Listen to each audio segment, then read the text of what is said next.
India versus বাংলাদেশের second টেস্টে দুদিন বৃষ্টির জন্য নষ্ট হয়। মেবি কালকে বৃষ্টির জন্য নষ্ট হয়নি, কারণ কারণ কালকে বৃষ্টি হয়নি মাঠে।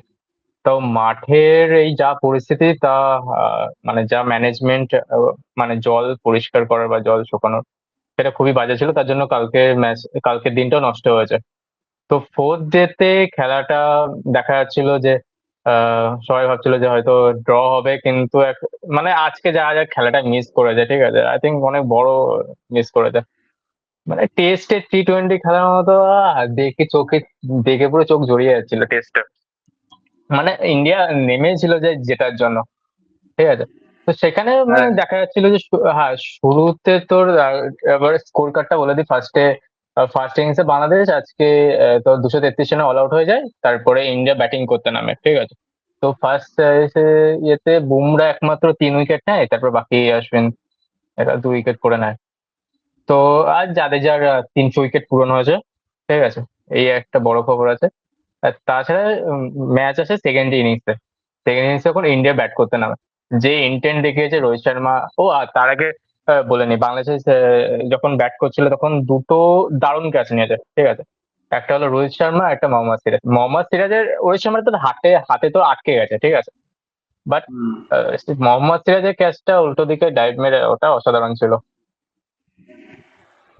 শুধু মোহাম্মদ সিরাজের না, তোর যখন প্রথম উইকেট পড়ে জাকির হাসানের, যেটা হুম। গালিতে তোর জয়সওয়াল ধরে, ওটাও দারুণ হ্যাঁ, ক্যাচ ছিল। জয়সওয়াল একটা। হ্যাঁ, হ্যাঁ। আমি আজকের দিনে কথা বলছি, আজকের দিনে এই দুটো ক্যাচ দারুণ ছিল। মেবি ওটা ওটা তো কেউ মানে এক্সপেকটেশন করতে পারেনি যে রোহিত শর্মা হাতে আটকে যাবে ওইভাবে।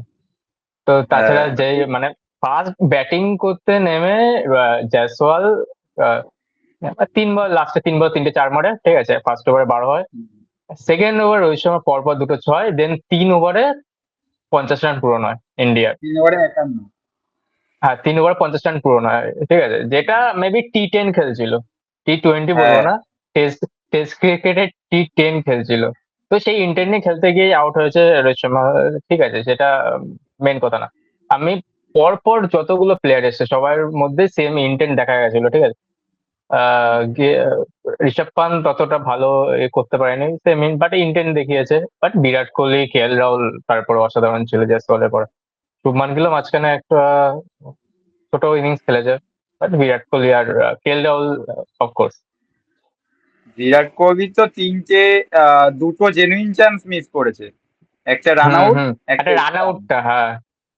রান আউটটা তো অসাধারণ। রান আউটটা দেখেই বোঝা যাচ্ছে যে বাংলাদেশ নিচের সারির টিম। আরো অনেকগুলো, একটা একটা মানে একটা চারও মিস করেছে। বাংলাদেশের ফিল্ডিং বাজে ছিল যথেষ্ট, জঘন্য ছিল।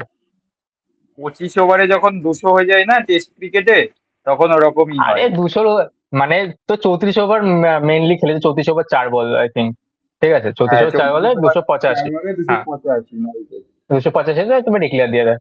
তো হ্যাঁ, আকাশদীপের ওটা 9 উইকেট। 6 হতে হতে হয়ে গেল, যেহেতু একদম ব্যাটের আগায় লেগেছিল।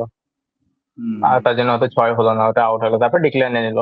বাট 34 ওভারে এই টেস্ট ম্যাচে 285 রান, ইন্টেন্ট দেখায়। আজকের দিনে তো রেকর্ড হয়েছে প্রায়, প্রায় বলতে আজকে 18টা হ্যাঁ। উইকেট পড়েছে। আর চারশো হুম। তিরিশের ওপরে রান। ওভার তো মাত্র প্লাস মনে হয় কত? ফার্স্টেস্ট 50, ফার্স্টেস্ট 100, ঠিক আছে, টেস্টের ফার্স্টেস্ট হ্যাঁ, 200, হয়তো ফার্স্টেস্ট 300 হয়ে যেত। 88 রান মতন হয়তো, এই সরি 88 ওভার মতন হয়তো বল করেছে টোটাল আজকে। লাস্টে তো অষ্ট 8 ওভার, মানে হ্যাঁ, 10 ওভার হলো, বাংলাদেশ 10 ওভার খেলতে পারলো, but আরো 8 ওভার এগারো মিস ওভার গেছে আজকে। হ্যাঁ, 11 ওভার, আট এগারো ওভার ওভার মিস গেছে আজকে। হ্যাঁ, আট ছিয়াশি ওভার ওভার মিস মতন গেছে বল আজকে। 86 ওভারে 450 মতন রান। তো এটা কি ব্যাট হুম। বল নাকি রোহিত বল, সেটাই তো বোঝা দুষ্কর। নাকি গৌতম গম্ভীর। গৌতম গম্ভীর মোটামুটি না, মানে গৌতম গম্ভীর জায়গায় যদি রাহুল দ্রাবিড়ও থাকতো, আই থিঙ্ক এই ম্যাচে মানে জেতা, মানে বাংলাদেশের হাত থেকে এই ম্যাচটা মনে হয় না যে ড্রর দিকে টানবে। জেতার ইন্টেন্ট নিয়ে দেখ, খেলবে, সে যেই কোচই হোক। বিষয়টা তো হচ্ছে রাহুল দ্রাবিড় হলেও হয়তো সেম সেম ইন্টেন্ট নিয়ে খেলতে পেরেছিলাম। এটা বিষয়টা গৌতম হচ্ছে গম্ভীর ক্রেডিট বলবো না। বাংলাদেশ এই বাংলাদেশ বা নিউজিল্যান্ড বা অস্ট্রেলিয়া নয়, এখানে যে কোনো টিম হবেই সেম ইন্টেন্ট দেখানো উচিত। কারণ হুম, নিজের ঘরের মাঠে একটা ম্যাচ নিজেদের ভুলের কারণে ড্র করা খুবই, মানে এই হুম। পজিশনে খুবই আহ, বেদনাদায়ক বা দুঃখ যন্ত্রণাদায়ক। ঠিক আছে, হুম। এখানে যদি এখান থেকে একটা ম্যাচ ড্র করা বা হারা মানে অস্ট্রেলিয়াতে গিয়ে তোকে একটা ম্যাচ জেতা। হ্যাঁ। আর নিচে যেভাবে শ্রীলঙ্কা তোর নিউজিল্যান্ডকে হারিয়ে ওপরের দিকে এখন তো 3 নম্বর পজিশনে আছে হয়তো শ্রীলঙ্কা। তো হুম। সব রকম পজিশনই ওপেন আছে যে শ্রীলঙ্কাও ফাইনালে যেতে পারে, কারণ মেবি শ্রীলঙ্কার 4জন পরবর্তী। কন্টেন্ডার আছে। এই ম্যাচটা যদি, এই টেস্ট ম্যাচটা যদি ইন্ডিয়া জিতে যায়, তো ইন্ডিয়া অলমোস্ট কনফার্ম, 90% কনফার্ম এই ডব্লিউটিসি ফাইনাল খেলছে। তাছাড়াও আরো 3জন কন্টেন্ডার থাকছে তাহলে, অস্ট্রেলিয়া, শ্রীলঙ্কা, নিউজিল্যান্ড। এই ধর এরপরে সাউথ আফ্রিকার সাথে সিরিজ আছে শ্রীলঙ্কার, দুটো হুম। ম্যাচে। তো সেখানে হুম। তো মোটামুটি সাউথ আফ্রিকা কসম খাবে নিউজিল্যান্ডের এই শ্রীলঙ্কার কাছে, ধরে নেওয়াই যায়। তো সাউথ আফ্রিকা আজকে ইয়েতে আয়ারল্যান্ডের কাছে হেরে গেল। আজকে না কালকে রাতে, হ্যাঁ। কালকে রাতে, জঘন্য, হ্যাঁ। জঘন্যতম অবস্থা একদম। মানে ছোট ছোট টিম গুলো ভালো খেলছে। যাই হোক, মোটামুটি এই পজিশনে দাঁড়িয়ে 26 রানের লিড এখনো ভারতের হাতে, মানে ইন্ডিয়ার হাতে আছে। তো কালকে তো যদি ইন্ডিয়া চাইবে 150 রানের মধ্যে অল আউট করে দিই ফার্স্ট, মানে ফার্স্ট সেশনেই তোর অল আউট করে দিই, ঠিক আছে। বা হ্যাঁ, দুটো সেশন অন্তত, দুটো সেশনের মধ্যে ম্যাক্সিমাম অল আউট করে দিই, ঠিক আছে। সেটা ম্যাক্সিমাম মোটামুটি 200 তোর হোক। যদি, যদি 200 যদি হয় তো 150 রানের টার্গেট হচ্ছে তো। তো সেটা এক হ্যাঁ এক ইনিংসে, একটা সেশনে মেবি কমপ্লিট হয়ে যাওয়া দরকার, যদি বৃষ্টি না হয়। বৃষ্টি হবে না সেরকম সম্ভাবনা নেই দেখলাম, কিন্তু মিনিমাম তোর 100 থেকে 150-র মধ্যে তোর আটকাতে হবে, মানে আটকাতে হবে বলতে টার্গেটটা 100 থেকে 150-র ভিতরে রাখতে হবে, এবং মিনিমাম হ্যাঁ, মানে হাতে, 200-র মধ্যে অল আউট হয়ে যাবে, 200 ম্যাক্সিমাম। হ্যাঁ মিনিমাম হাতে ওটা ধর নিয়ে। 25 থেকে 30 ওভার তোকে রাখতেও হবে। কালকে টোটাল হুম। 98 ওভারের ম্যাচ হবে। হুম। এবারে এখনো পর্যন্ত আমি পিচে তেমন স্পিন দেখিনি, যেটা তোর স্পিন পিচ নেই, বাট ফিল্ডাররা। বলে বাউন্সও নেই বেশি বল। তোর জয়সওয়াল আর রোহিত শর্মা যেটা আউট হলো, একদম বল নিচুতে গেছে, বাউন্স একদমই না, নেই, ঠিক আছে। এরকম ব্যাপার নেই যে তোর বাউন্স নেই, অড বাউন্স হচ্ছে, আবার অড নিচেও থাকছে, যেমন জ্যাসওয়াল একটা আউট হয়েছে, কিন্তু তুই যদি কেভি ওটাই রগের বলছি, আউটটা দেখিস, ভীষণ নিচে বলটা থাকছে। কেভি রগের আউটে বলটা হুট করে ওপরে উঠে গেছে।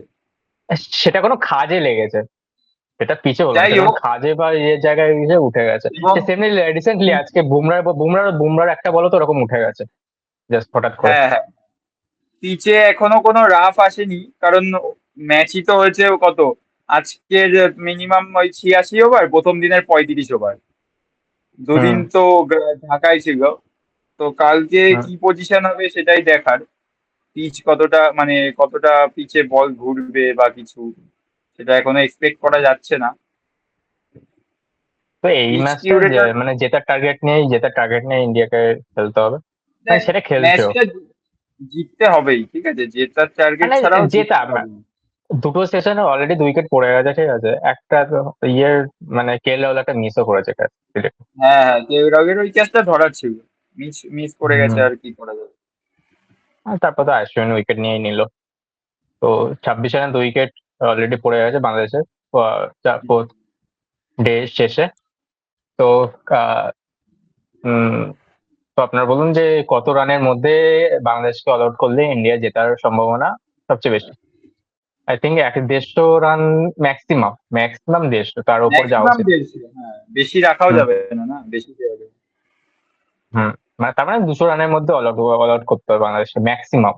আই থিঙ্ক হুম। সেটা 150 রানে, মানে 100 রানও টার্গেট হতে পারে, 150 রানের মধ্যে অল আউট করে দিতে পারে। সেটা বাংলাদেশের বাংলা ব্যাটসম্যানের উপর। আই থিঙ্ক বাংলাদেশের বাংলাদেশ আজকের পুরোপুরি, আজকের রোহিত শর্মা বাকি জয়সওয়ালের এই ইন্টেন্ট দেখে বাংলাদেশের কনফিডেন্সই লো হয়ে গেছে, ঠিক আছে। হ্যাঁ, ওদের ওদের হ্যাঁ, এখন বাংলাদেশ টার্গেটই যে মানে ম্যাচটা ড্র করা যে কোনো। আর যখনই এই মেন্টালিটি নিয়ে খেলে যে ড্র করা, তখনই হারার চান্স সবচেয়ে বেশি হয়। হুম, বাংলাদেশ পুরো ডিফেন্সিভ ম্যাচ খেলছে একদম। হুম। সাদমান ইসলাম তো 40 বলে 7, ব্যাটই মারে না, ঠুকছে তো ঠুকছে, কতক্ষণ ঠুকবে, হুম। দেখা তো যাক। ভিডিওটা এখানে শেষ করছি, হ্যাঁ। কালকে দেখা যাক কি হয়।